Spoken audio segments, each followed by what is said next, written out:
back. My name is Stephanie and welcome to Steph's Creations. And if you're new here, let me know how you found me and welcome to my little corner of the internet. So in this video, I'm going to show you how I made my mermaid tail, mistakes I made on the way, and how you cannot make those mistakes. And let's get into the video. But before we get into the video, like, comment, and subscribe. First thing I did was take 2 trash bags. I needed 2 because your girl is tall. I put 2 trash bags on my legs to my belly button. And I had my lovely assistant kid, my little brother, help me with taping my legs in duct tape so we can make a great mold. He was a great assistant kid. If you do want his labors, he doesn't come for free. I cut myself out of the duct tape mold, and then I tape the cut line, fill the mold up with plastic bags. I filled it up with plastic bags, trash bags, whatever I could find around me. I was just like, this needs to be filled. You know, your girl got a little booty on her, so she needed to fill up in that booty. Like, okay, I wrapped some fabric on it. The name of the fabric is like Neo something. Guys, all of my supplies, everything I use are in my Pinterest under my mermaid folder.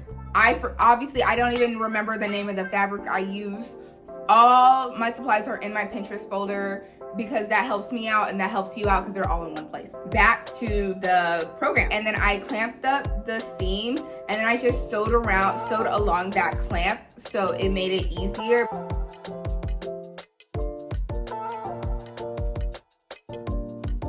I glued with some E6000, I glued the zipper to the seam. Like, I just glued the zipper on and that made it easier for me.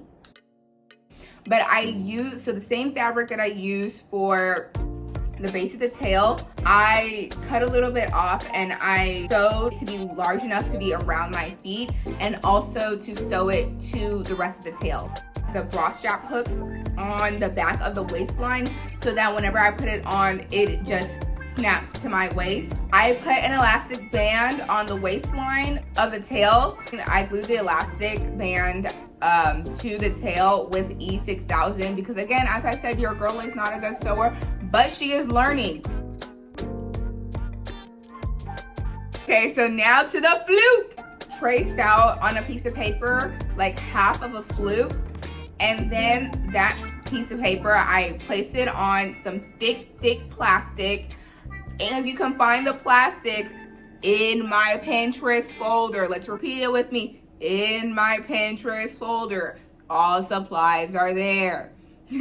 I cut the fluke out. You are going to need a sharp tool for this, so be careful. I duct taped them together. Make sure that duct tape is really on there really good. You want to duct tape this like horizontal and along the vertical. So make sure that duct tape is on there holding on for your life.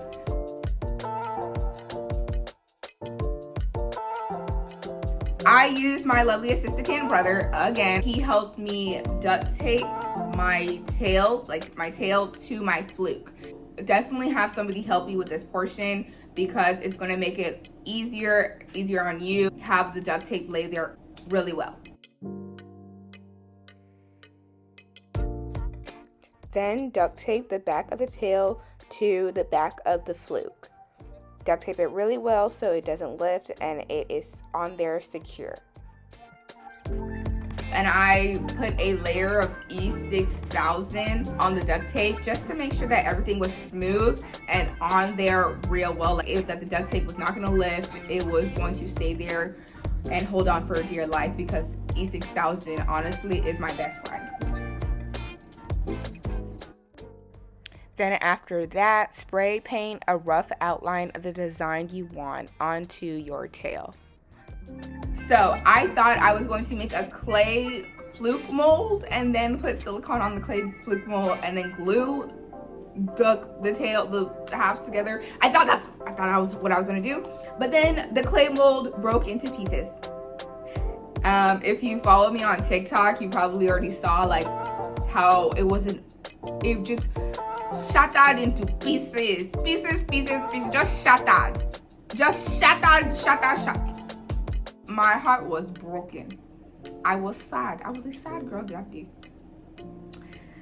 So what I did is I put a layer of soap on the plastic board, and this is going to prevent the silicone from sticking onto the board. It's going to make your life easier. So yeah, so I mixed the silicone with the pigment, mix it, and then I used my hands to smooth out the silicone. And then I took just whatever stick I had laying around. Actually, I broke up a plastic hanger, and I used that to make the grooves on my fluke. Then I mixed together blue pigment and silicone to create the design I wanted for my fluke. If you choose to do a different design, tag me in the photos. Let me see it. I want to fangirl over your art too.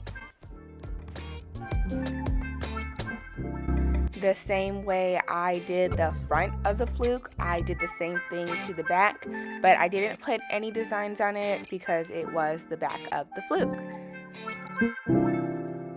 It is time to put on scales because the scales take the longest.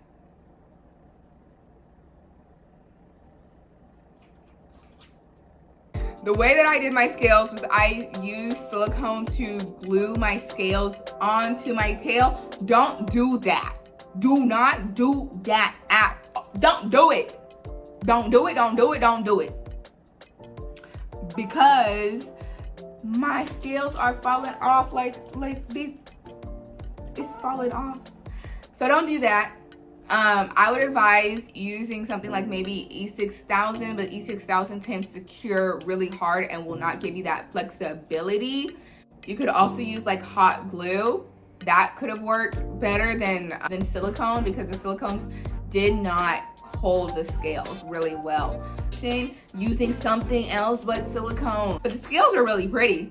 You know where you can find the link to these scales? Say it with me, say it with me. Say it with me in the comments. On my Pinterest, in the mermaid folder. It like used a ruler to make a straight line of where I wanted the scales to like start orientating up on the side and where I wanted them to start orientating down.